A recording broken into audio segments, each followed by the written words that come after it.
Hey, Lifeonaire family, Bill here. I just wanted to wish everyone a Merry Christmas and a Happy Holiday.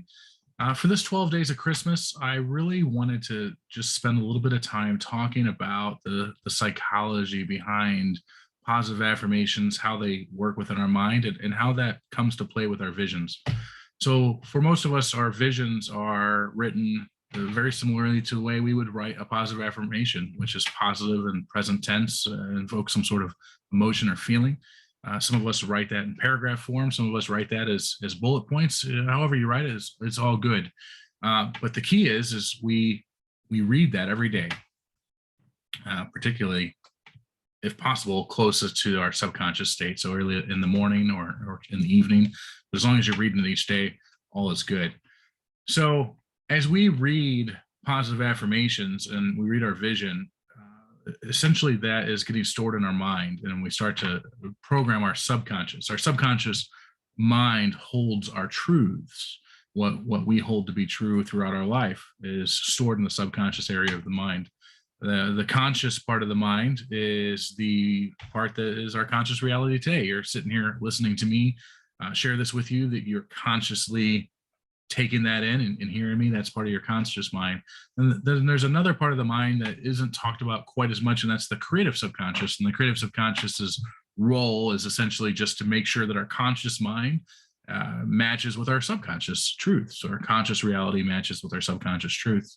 And then to complicate matters even further, there's this concept called the reticular activating system. And I like to describe it as kind of a net that goes over our mind, and it filters out all the excess information that is coming into us. And as part of our day-to-day lives, there are inputs coming into us constantly everywhere, from different advertisements and billboards and all the different cars and people and conversations and the refrigerator turning on and the HVAC system turning on and off, and all these different sensory inputs are always coming in, and the reticular activating system stops anything that's not relevant from coming into your space, which is awesome.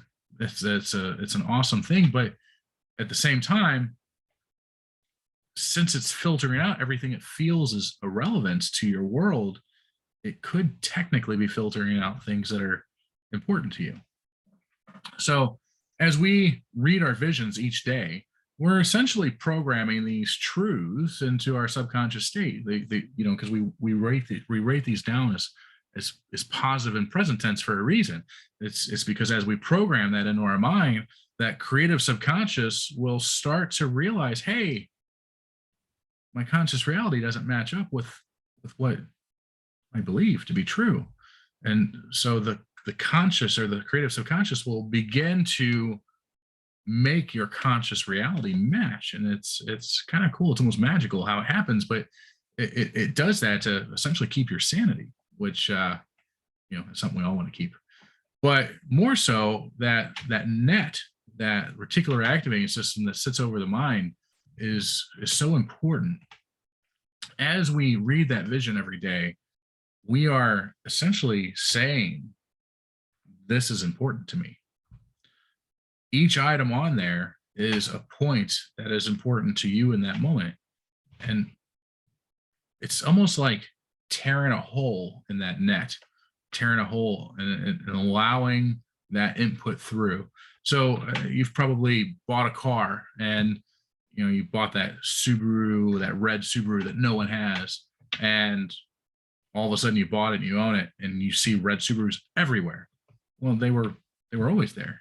The reason you didn't notice them before is because they weren't relevant to you. They weren't relevant to your world. So your reticular activation system filtered them out. But now that it's relevant to your world, you start to see them all over the place.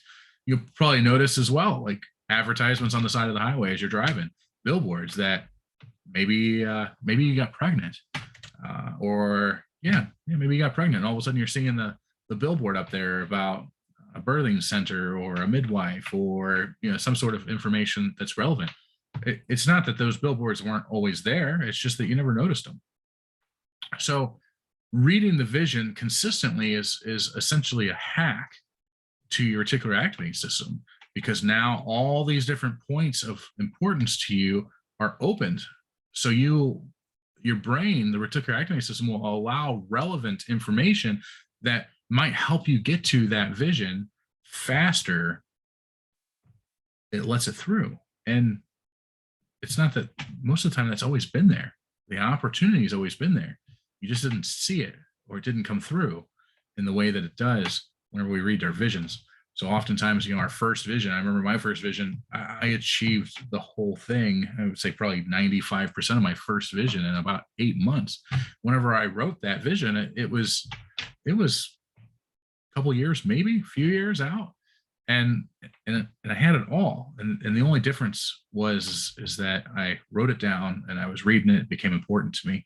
I was programming my subconscious mind with these new truths, and the world of possibility opened up around me through that reticular activating system, allowing those things in. And I was able to reach my vision way faster than I ever imagined to.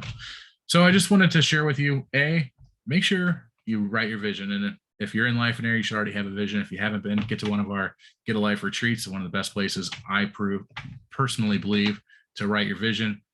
But that's just the first part. The second part is to read that vision every day and then take action on it. So Merry Christmas, everybody. And I hope to see you next year.